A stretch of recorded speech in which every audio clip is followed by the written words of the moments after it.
Oi gente, eu tô gravando mais um vídeo aqui pro nosso canal. Eu vou falar rapidinho aqui, gente, hoje. Um papo assim que os reaça falam, eles falam da fanfic de esquerda. Reiterando, gente, eu não sou de esquerda, tá? Nem de direita, eu sou apolítica. E no entanto, muita gente fala que eu sou de esquerda. Por quê? Porque eu sou contra certos posicionamentos da direita, embora eu também seja contra vários posicionamentos da esquerda. Enfim, eu acho que nem direita nem esquerda é a solução pra gente. Mas enfim, eu ainda acho que a extrema direita é um pouquinho pior do que a esquerda. Mas enfim, vamos então falar de algo que os reaça, que geralmente é de extremíssima direita. É aquela direita assim, eu bato na mesa, eu mando e você obedece e acabou. Não tem diálogo, não tem construção de pensamento, não tem porra nenhuma. É bater na mesa e mandar. Você pode ver, gente, que esse povo de extrema direita não tem discussão. Ou é o que eles querem ou não é. Ponto final. Não é assim, gente, que as coisas deveriam acontecer, tá, gente? Mas eles são assim. E aí o que eles falam? Eles costumam falar, sabe o quê? Não, porque antigamente as mulheres eram certinha, era direitinha, casava virgem, casava na igreja e ficava cuidando da família e dos filhos, e o homem não agredia. Eles diziam que antigamente não tinha agressão à mulher. Hoje é que tem. Antigamente não tinha, imagina. Há 100 anos atrás não tinha agressão à mulher. A mulher tá bonitinha em casa, tudo de bom, e o homem tratava ela super bem. Por quê? Porque ela casou virgem, porque ela é direitinha, porque ela não trai, porque ela cuida dos filhos e porque ela não fazia questão de trabalhar fora. Enfim, era uma princesa, era uma rainha, e o cara tratava ela que nem uma rainha. Gente, não é assim que acontece. Não era assim que acontecia, gente. Olha só, por que eu tô falando que não é assim que acontecia, gente? Porque apesar de na época não ter gravador, na época não ter celular, smartphone pra gente gravar e exibir, havia uma coisa na época, gente, que era os documentos que as pessoas liam, que as pessoas escreviam, e aí a gente sabe um pouquinho como é que era a época por causa desses documentos que as pessoas escreviam na época. Assim, gente, quando eu era adolescente eu não gostava dos livros do realismo, porque eles eram muito pesados. Eu já falei aqui de alguns livros do realismo, mas hoje eu vou falar de algumas personagens desses livros. O romantismo era a aguinha com açúcar, enquanto que o realismo era a realidade nua e crua. Por que eu tô falando isso, gente? Porque tem gente, tá, gente? Tem gente que fala que mas naquela época era melhor, aquela época era isso, aquela época era aquilo. O realismo ele foi escrito para retratar a realidade da época. Em primeiro lugar, foi escrito para retratar a realidade na época, por escritores da época, detalhe, escritores homens. Eles retrataram a realidade da época. Por que eu tô falando homens? Porque se fosse mulher, tá puxando a sardinha para si mesma. Foi homem que reparou e mesmo vivendo naquela época acabou de uma certa forma achando aquilo um absurdo, ou mesmo se não achava aquilo um absurdo, retratou aquilo porque era o que acontecia na época mesmo, tá, gente? A gente acha que era só aquelas coisas, aqueles vestidão bonito, aqueles penteado bonito, aqueles baile bonito. Isso era uma parte da realidade da época. A outra parte não era tão legal assim. Então, gente, hoje eu vou falar de 3 personagens. Vou falar bem por cima da gente, para o vídeo não ficar enorme. Os vídeos já saem enormes, tentando não falar muito. E essas 3 personagens são personagens mulheres, e as 3 fazem parte de obras realistas. A primeira, eu já comentei aqui, mas vou comentar de novo, era a Bertoleza. A segunda era a Luzia Homem. E a terceira era a Piedade. A Bertoleza e a Piedade são do mesmo romance, que é o Cortiço. Um romance extremamente realista, naturalista. Uma coisa crua. Tão crua que o autor compara as pessoas a animais, muitas vezes. E a outra é a Luzia Homem, que também é direitíssima. Uma mulher direitíssima que se ferra no fim, que é de outro romance, que é de outro autor, né? O nome do romance também é Luzia Homem, é homônimo ao nome da personagem. Gente, vamos falar da Bertoleza e da Piedade? A Bertoleza, ela já estava meio que marcada para a sociedade, porque ela era negra num tempo em que pessoas negras não eram consideradas gente. Século XIX, os negros, principalmente na época da escravidão, que ela ainda fazia parte da época da escravidão, tanto que ela era ex-escrava, não era considerado gente um negro. Uma pessoa negra não era gente. E ela é uma mulher que havia se amigado com um branco, um português, e quando ela se viu, digamos assim, viúva, o amigo, chamava de amigo, a pessoa quando ela tinha a chamada união estável, que hoje é união estável, na época não era união estável, na época era amigação, ou até chamava de, sei lá, de concubinato. Concubinato é mais antigo e acho que nem na época era mais usado, mas era amigação. Ela estava amigada com o português. Quando ela fica viúva daquela amigação, ela entra em desespero, porque ela fala que eu tô sozinha no mundo, que eu tenho que pagar multa, eu tenho que fazer uma série de coisas lá, eu tenho que pagar multa pro senhorio. Parece que ela tinha que pagar uma multa pro senhorio para ela exercer as suas atividades de mulher livre. Ela não era livre, ela era escrava, mas ela tinha que pagar um X pro senhorio para ela trabalhar na sociedade normalmente. E ela começa a desabafar com o João Romão, que era o quê? Um branco, um português branco. Começa a desabafar, é toda a dinâmica da relação abusiva, gente, é direitinho. Cara, no começo, super amigo seu, escuta tudo de ruim. Ai, que horror, né? Aquele cara faz contigo. Ai, não sei o que. Aí ele começa a cuidar das coisas dela. Tinha um caderninho e cuidava das contas dela e tal. Quando eles deram por si, eles já estavam amigados. Só que assim, gente, ele a transforma, entre aspas, numa escrava dele. Porque ele forja a carta de alforria da Bertoleza. E ela, como diríamos, ela não está alforriada, só que ela acha que está alforriada porque o cara forjou uma alforria falsa. E ele ainda pensa assim, o dono dela tinha morrido, que era um senhor já. E os filhos, se eles vierem pra cá, eles vão ver uma coisa. Ele fala isso no romance, né? Os donos nunca vão atrás dela. Ela fica trabalhando ali como se ela fosse uma mulher livre, sem pagar a tal da multa, ou o tal do dinheiro lá que ela tinha pra pagar. Só que ela se torna uma escrava do João Romão. Ela trabalha pra ele de graça. 4 da manhã já acorda, faz café, frita peixe, faz isso, faz aquilo, trabalha na quitandinha, não ganha nada. O que ela ganha? Mais serviço, mais trabalho e tudo bem. Ela se deita com ele, ela vive com ele como se fosse mulher dele, mas não tem uma vida de conforto.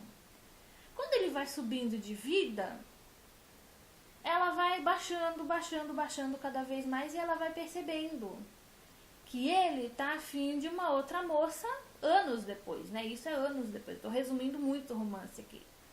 E esta moça era branquinha, direitinha, virgem, provavelmente, e muito mais jovem do que ele. Tipo, metade da idade dele. E ela vai lá falar pra ele, escuta, se você quer se casar, você espera eu morrer primeiro. Que era o pensamento da mulher direita da época. Só podia casar de novo quando enviuvasse. Tanto o homem quanto a mulher. Então, ela pensava assim, bom, eu fui amigada com um outro homem, só que ele morreu. Quando ele morreu, eu me amiguei de novo. Ele também, ele tem que esperar eu morrer para que ele se comprometa com outra mulher. Mas o João Romão não a considerava como igual na relação. Primeiro, porque ela era mulher. Segundo, porque era negra e o pensamento da época era um pensamento de diminuir as pessoas negras. E terceiro que, na cabeça dele não tinha nem cabimento, ele até tira um sarro. Ele fala, você acha mesmo que eu ia pedir você em casamento? Aí ela fala, então eu não me enxergo? Por eu ser negra, por eu ser mulher, por eu ser mais velha, eu não me enxergo? Pois no começo a negra aqui servia para um tudo. É isso que ela fala no romance. E o final dela é muito trágico, por quê? Porque ele até pensa em matá-la, só que ele não a mata. Ele dá um jeito de convocar os ex-donos dela, que não eram ex-donos, era dono, e o negócio era forjado, para buscá-la. Como ela não tá afim de voltar para a escravidão, ela se suicida. E eu tô falando isso, gente, porque ela era direitíssima. Ela não traía, até onde a gente sabe. E olha aqui no Cortiço, o que tem de mulher que trai, o que tem de mulher também que faz safadeza, é um monte de mulher que faz safadeza no Cortiço. Ela não trai, ela trabalha feito uma louca, ela defende a propriedade do homem dela como se fosse o mundo, e ela é super destratada no final, é quase devolvida para a escravidão. Vamos supor que alguém chegasse e falasse assim, mas ele não era obrigado a ficar com ela pro resto da vida, era? Não era. Mas, gente, pensa no seguinte, pelo menos ela ia receber. Se ela entrasse numa justiça trabalhista da vida hoje, ela ia receber pelos anos que ela trabalhou, de graça. Não, peraí, você vai me sacudir na rua, que é um termo que ela usa também, ele fala, não, vou te dar uma quitandinha. Ela falou, não quero ser quitandeira pro resto da vida. Ela ia receber os direitos trabalhistas, ia receber tudo e ia pelo menos sair com uma grana na mão, por ter trabalhado por anos e anos de graça pra esse cara. Na época não, gente, só pelo fato dela ser negra e ter sido amigada com um branco, ai pronto, já era o céu. Entendeu? Ah, você tem que me agradecer por eu ter ficado com você. Pensamento deles, né, gente? Não é o meu, reiterando, não é o meu. E agora, gente, era essa mulher que era direita, que fazia tudo pro marido, o amigo no caso, né? Se dá bem, só se ferrou no final. Mas aí vai ter gente que vai falar, mas acontece que ela sabia que naquela sociedade, naquele período histórico, ela sendo negra, ela estava em desvantagem. Então ela esperou o quê? Que ele fosse ficar com ela o resto da vida? Bom, aí eu não sei o que a personagem pensou. Mas tinha também a Piedade. A Piedade também era uma mulher, pelo que fala no romance, ela já era branca, é a portuguesa casada com outro português. Os dois trabalhavam pra caramba, tinha uma filhinha que estava no colégio interno. Só que o marido dela, que era o Jerônimo, vira a cabeça por causa da Rita Baiana. E a Rita Baiana, ao contrário da Bertoleza, ela sabia bem da sua condição, porque a Rita Baiana era mulher, vinha de outros relacionamentos e era mestiça. Então ela pensava, hoje eu tô com ele, amanhã se ele não quiser, ele vai embora, que amor não é obrigação. Era bem mais realista do que a Bertoleza, do que a própria Piedade, né? E ela não estava nem aí, ela trabalhava, se sustentava e não dependia de homem para nada, inclusive para continuar com ela. Então ela se amigava mesmo e ela não estava nem aí. E se amanhã o cara fosse embora, ela também não estava nem aí. Era uma mulher extremamente desapegada.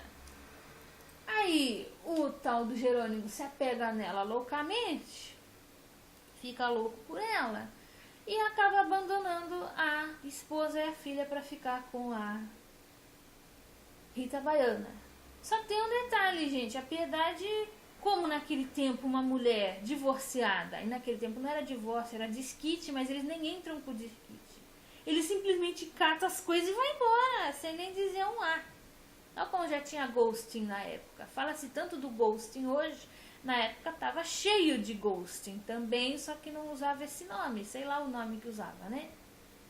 E a mulher fica lá, a mulher entra em depressão, começa a trabalhar mal, fica bêbada. Como ela fica bêbada, os homens vêm para estuprar ela. É um horror. E também vai ter alguém que vai assistir e vai falar assim, mas só porque ela era direita trabalhadora e etc. Ele era obrigado a ficar com ela pro resto da vida? Não, mas olha a historinha, gente. Ela tinha uma filha, não tinha? Tinha. Ela não tinha dinheiro para pagar a escola da filha. Aí ela vai bater na casa dele, isso meses depois. E Jerônimo chega e fala assim, eu não tenho dinheiro. Fica bêbado na frente da mulher, fica bêbado na frente da filha. Aí começa a xingar, começa a falar que ela tá fazendo drama. Ela fala, como é que eu vou fazer? Porque essa menina, ela tá muito grande pra colocar na roda dos enjeitados. O que era a roda dos enjeitados? A gente era uma roda mesmo, que você colocava os bebês.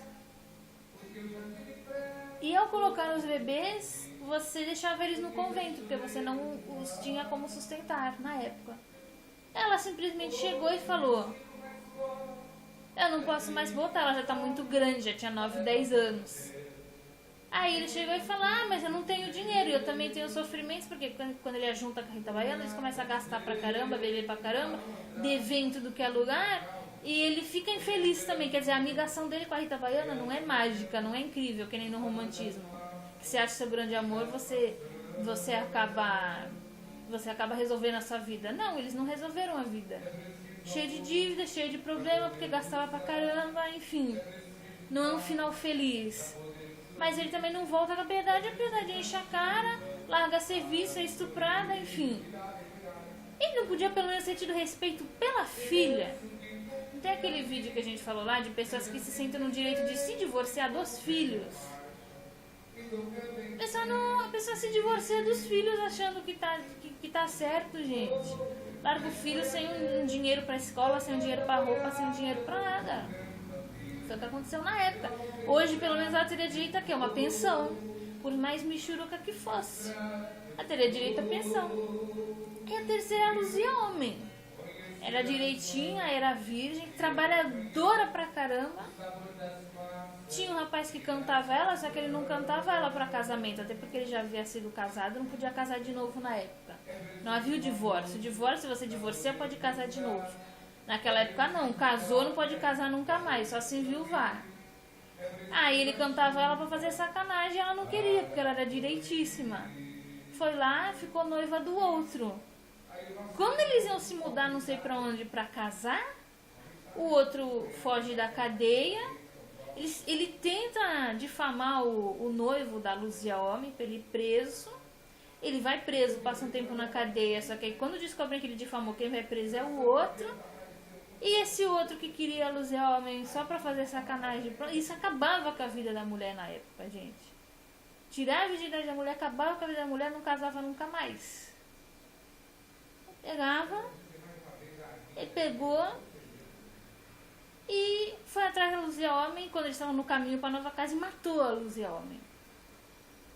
Ah, mas Sara, pô, acontece, injustiças acontecem, abandonos acontecem, não sei o que, não sei o que, não sei o que. Só que as pessoas, os reaças da vida, falam como se a pessoa é direitinha, você vai ser direitinho também. E a culpa é dessas vagabundas que hoje são tudo vagabunda. Não, gente, a culpa é de quem agride.